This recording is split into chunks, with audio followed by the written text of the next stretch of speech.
Assalamualaikum warahmatullahi wabarakatuh. Salam jumpa sahabat Fada.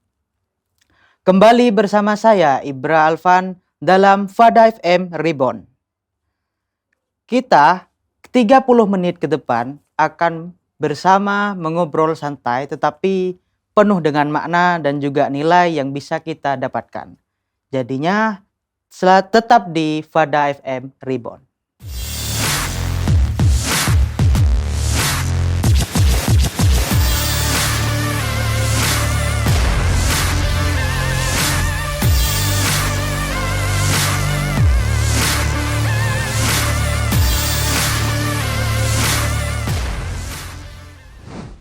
Sahabat Fada, setelah wisuda, tentu kita sebagai maupun teman-teman sahabat Fada sekalian itu mahasiswa ataupun mahasiswi sekalian, banyak di antara kita terkadang mengalami kegalauan.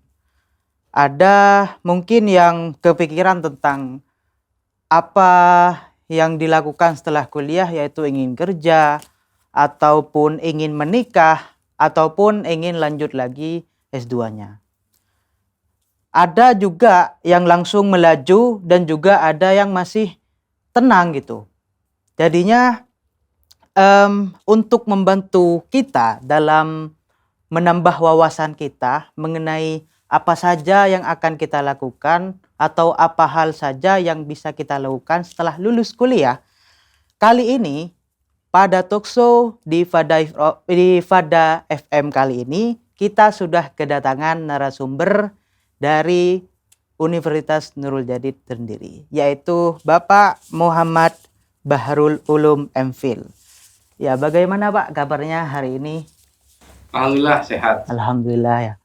Jadi walaupun siang-siang begini tetap semangat nih Bapak ya. Semangat. Pendingin. Oh ya, sudah ada AC-nya tentunya. Ya. Baik Bapak, jadi kali ini kita bahas tema itu tentang lulus kuliah itu mau apa gitu Pak. Jadi teman-teman terkadang bingung gitu, maupun sebelum lulus ataupun setelah lulus masih bingung gitu Pak, mau ngapain setelah itu. Jadi mungkin dari yang pertama Bapak, setelah wisuda ini biasanya mahasiswa itu mengalami kegalauan tentang masa depan. Menurut Bapak ini fase yang saat ini ketika sudah lulus itu bagaimana pendapatnya tentang mahasiswa yang masih bingung mau apa setelah lulus itu Bapak? Gitu? Ya. Oke. Terima kasih ya. Saya kira fase kebingungan itu fase yang wajar. Saya pun dulu mengalami itu. Saya kira setiap proses di mana kita akan naik tingkat itu pasti ada sebuah Kebingungan, kegamangan. Ya. Anak kecil mau naik kelas saja takut. Ya. Di kelas baru seperti apa. Pindah sekolah nanti kita takut lagi. Padahal realitanya tidak semenakutkan itu. Ya. Nah, dalam sebuah surat di dalam Al-Quran itu ada hikmah atau ada pelajaran tentang move on ini yang bisa kita ambil dalam surat Al-Insyirah. Ya. A'udzubillahi minasyaitonirrajim. Bismillahirrahmanirrahim. Alam nashrah laka sadrak wa wada'na 'anka wizrak alladzi anqadha dhahrak wa rafa'na laka dzikrak. Fa inna ma'al usri yusra. Inna ma'al usri yusra. Fa idza faragta fansab wa ila rabbika farghab. Kenapa surat ini saya sebut tadi sebagai surat atau satu pesan yang membuat kita termotivasi untuk bisa move on dengan baik. Di situ dimulai dari pernyataan Tuhan, walaupun konteksnya kepada Nabi Muhammad waktu itu, asbabun nuzulnya, tapi kan kita mengambil pelajaran itu bi umumil lafzi, bil khususi sabab kan gitu katanya anak-anak IAT itu. Iya. Jadi pesan yang bisa kita ambil dari ayat itu, kadang kita merasa stres, galau, setelah lulus mau kemana. Tapi tidakkah kau ingat kata Tuhan, kami itu telah mengentaskan bebanmu, Ya. memuliakanmu bahkan dengan sebutan yang agung, yang wa rafa'na laka dzikrak fa inna ma'al usri yusra wa inna ma'al usri yusra. Jadi Tuhan telah memberikan kelapangan dada kepada Nabi Muhammad atau memberikan ilmu kepada kita. Yang dengan ilmu itu kita sebenarnya bisa meringankan beban-beban yang ada dalam kehidupan. Nah, itu dulu. Jadi kita bersyukur bahwa Tuhan telah membekali kita dengan perangkat pengetahuan, perangkat iman, perangkat segala sesuatu yang ada dalam diri kita untuk bisa semakin berkembang, dan ini menjadi modal kita untuk menghadapi tantangan berikut. Jadi kalau pada suatu saat kita galau dan gamang menghadapi masa depan, yang penting itu sebenarnya bukan apakah kita gamang atau tidak, karena setiap orang pasti akan galau. Ya, yang terpenting adalah jangan berhenti pada saat kita galau. Jadi ketika kita galau itu, apa yang harus dilakukan? Endapkan kegalauan itu. Dengan cara apa? Dengan cara mensyukuri, mengingat, flashback kembali bahwa Tuhan itu sudah mengangkat sebenarnya. Kita itu sudah hidup sekian tahun di dunia, masalah-masalah terlalui semua dan selesai. Pastinya, ya. Jadi apa hikmahnya? Fa inna ma'al usri yusra. 2 kali Tuhan kasih taukid, inna ma'al usri yusra. Dalam setiap kesulitan itu pasti ada kemudahan. Dan itu diulang. Artinya itu sesuatu yang pasti. Nah, tinggal kita berusaha menjemput. Ya. Pastinya.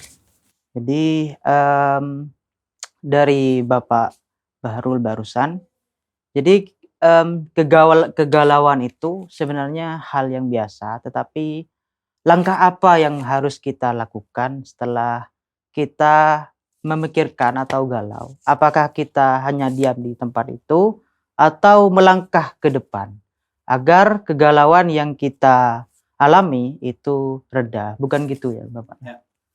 Itu. Lalu gini, Bapak, dari teman-teman sahabat Fada yang masih mahasiswa ataupun mahasiswi yang masih kuliah di sana, di sini apakah itu, Pak, gelar sarjana pada saat ini itu masih kuat untuk bersaing di dunia kerja atau perlu skill tambahan gitu, Pak? Tapi sebentar dulu, Bapak. Kita break dulu sebentar, baru lanjut setelah segmen berikutnya.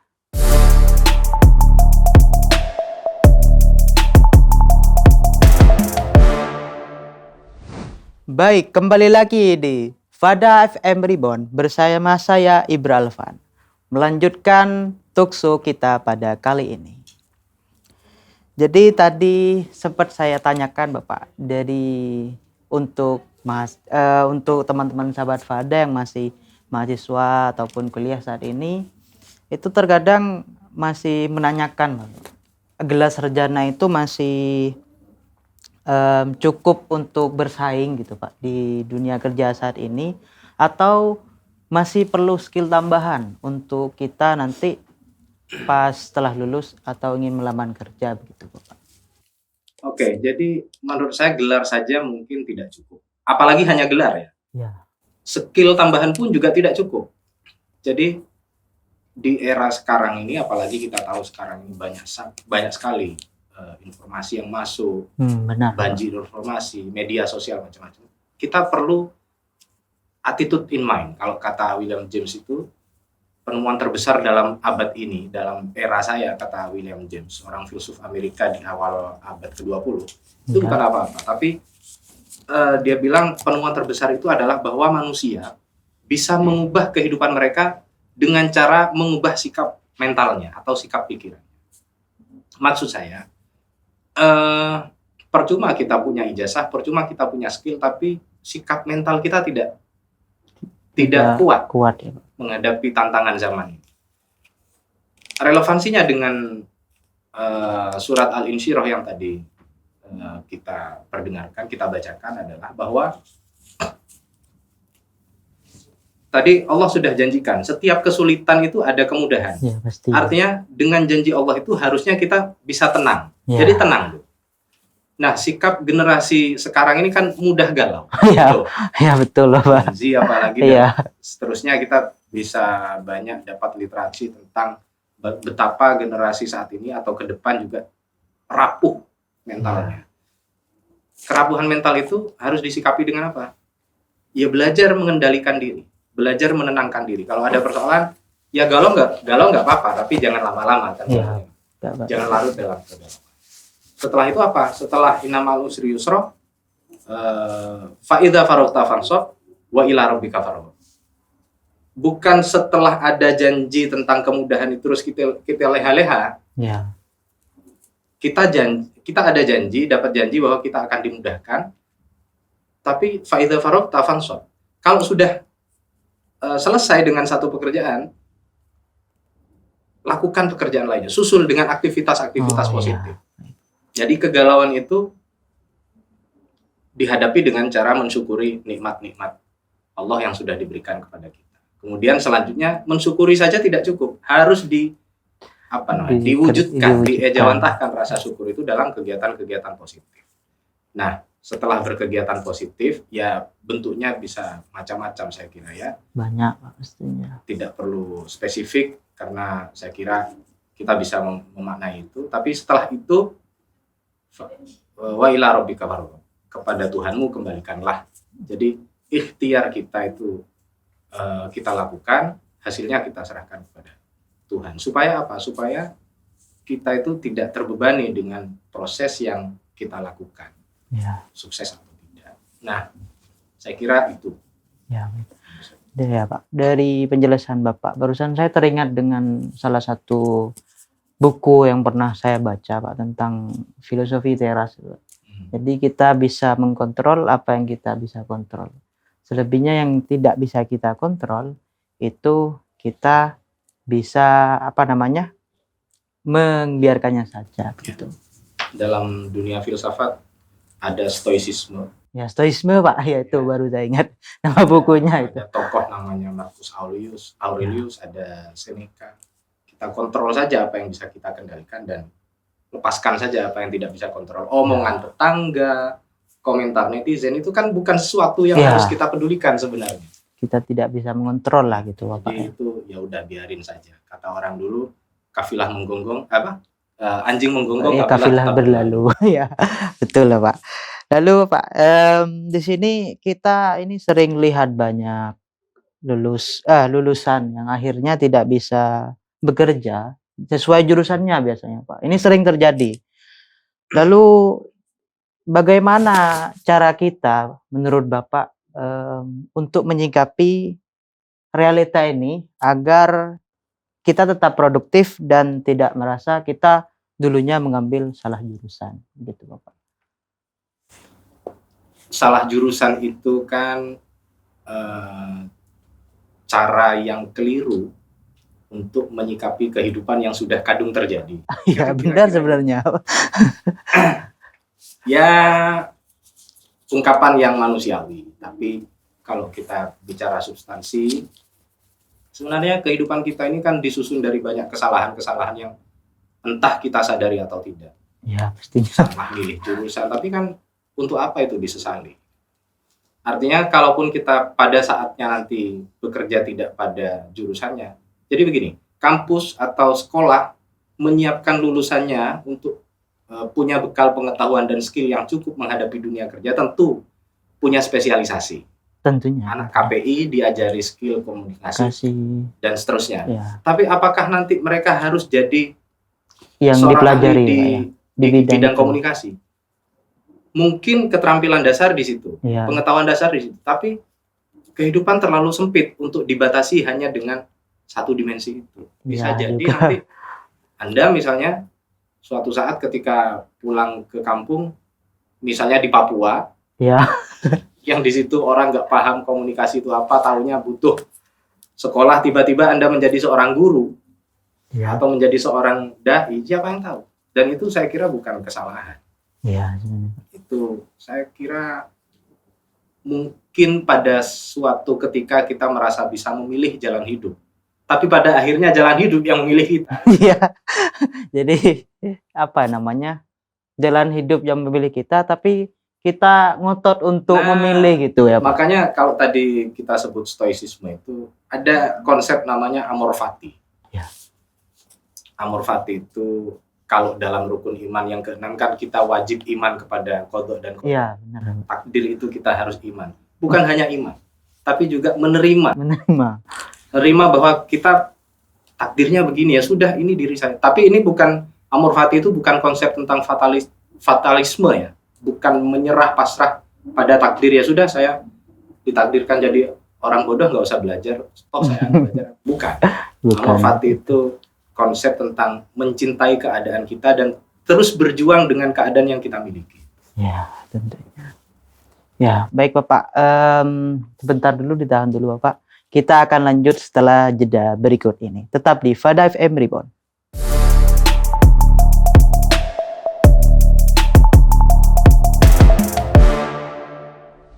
Selamat datang kembali di Fada FM Reborn, melanjutkan talkshow kita pada kali ini.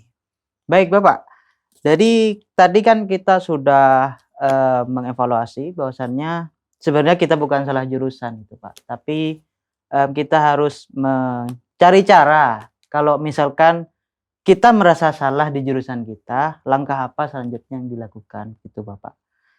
Lalu di gini Bapak, selanjutnya dari passion, pekerjaan, dan juga lanjut studi, menurut Bapak kira-kira hal mana saja nih yang harus kita dahulukan? Oke. Gitu. Sebelum menjawab itu ke soal yang sebelumnya ya, bahwa menyikapi perasaan salah ya, di jurusan atau salah dalam apapun itu ada dua. Ada orang yang menyesal kemudian mengutuk masa lalu. ya pasti. Ada yang kemudian bisa move on. Move on. Nah, keterampilan manusia itu atau kekhasan manusia itu harusnya dia bisa mikir untuk improve. Nah, improvisasi itu apa? Improvisasi itu kan sebenarnya keluar dari out of the box, ya. Keluar dari batasan-batasan yang gitu. sudah kita alami.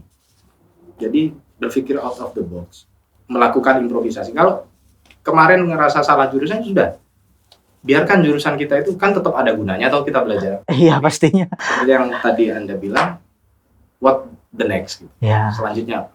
Nah, soal passion atau pekerjaan, bekerja, sama lanjut atau menikah, studi, ya. Atau lanjut studi, ya. Setelah sarjana terus mau ngapain kan gitu? Ya, mana yang lebih dulu? Kita nggak bisa ngasih jawaban yang sama pada tiap individu karena kasus tentunya. Orang per orang tentu beda. Tentu. Tapi pada prinsipnya gini, kita jangan punya pandangan yang underestimate pada misalnya teman, sudah lulus S1 kok nggak kerja sih? Oh iya, tentunya. Kok nggak lanjut kuliah sih? Karena mungkin saja tiap orang punya konteks hidup yang berbeda-beda. Ya. Dan kita tidak bisa menilai orang dengan apa yang bisa kita lihat secara indrawi. Jadi ya menurut saya itu tadi, sejauh mana dia bisa menghandle masalah-masalah itu sesuai dengan konteksnya, sesuai dengan kemampuannya, apa yang bisa dilakukan yang terbaik pada saat itu. Karena yang terbaik pada saat itu untuk individu yang satu dengan individu yang lain pasti berbeda-beda. Ada anak orang kaya misalnya, sekarang lulus besok mau lanjut bisa karena orang tuanya mampu gitu. Tapi ada yang berbeda situasinya, sudah nggak mampu kebelet kawin misalnya. Itu kan, pasti ada itu kan ya. Persoalan yang berbeda. Nah, jadi yang bijak adalah bahwa kita senantiasa berprasangka baik pada setiap situasi yang kita hadapi dan yang orang lain hadapi. Sehingga dengan begitu kita nggak kaget pada keadaan yang melingkupi diri sendiri maupun pada apalagi keadaannya orang lain kan bukan urusan kita. Ya tentunya Pak. Gitu. Ya mungkin Pak. Banyakan kan dari kita sendiri itu terkadang terlalu suka mendengarkan omongan orang lain gitu Pak. Jadinya sesuatu rencana yang kita sudah buat dari awal terkadang goyah karena kita mendengar omongan mungkin dari tetangga atau teman gitu Pak. Untuk misalkan kita mau kerja tapi dari tetangga kok dilanjut S2 gitu. Begitu Bapak. Jadi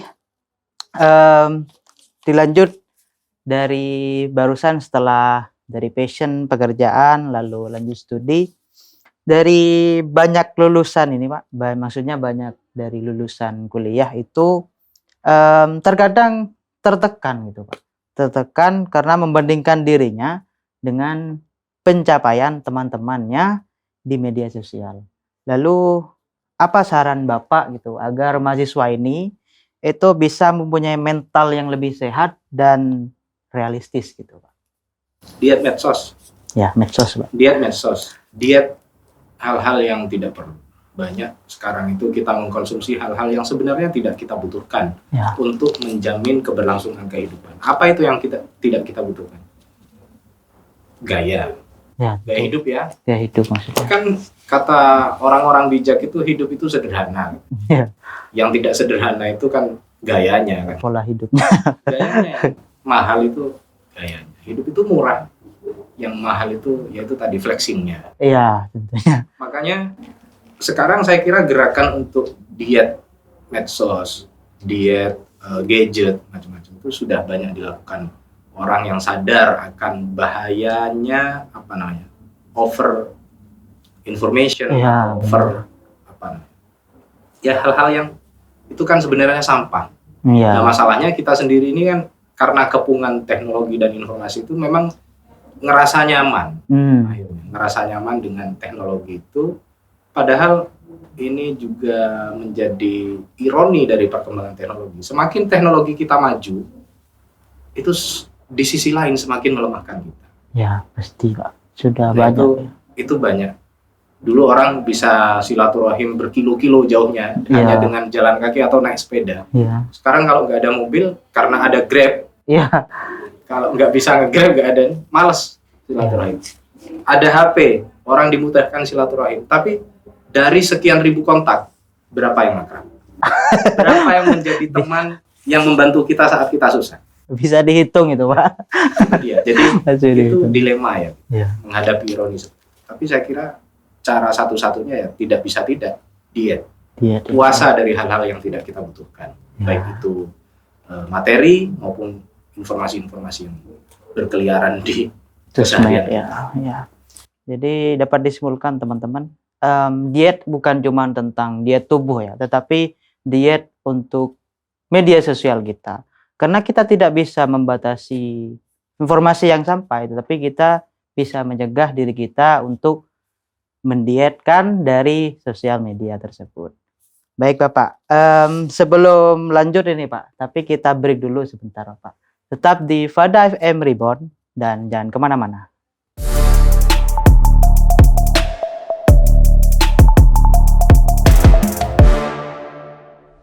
Kembali lagi di Fada FM Reborn, melanjutkan talkshow kita pada kali ini. Jangan bosan-bosan ya untuk menonton video ini sampai akhir. Tapi jangan lupa subscribe dan nyalakan tombol notifikasinya. Baik, kita akan lanjut Bapak. Dari pesan terakhir ini Bapak. Pesan ya, sebelum kita tutup Bapak. Maksudnya closing statement ya? Iya, closing statement Pak. Jadi dari pesan Bapak ini untuk mahasiswa Unuja agar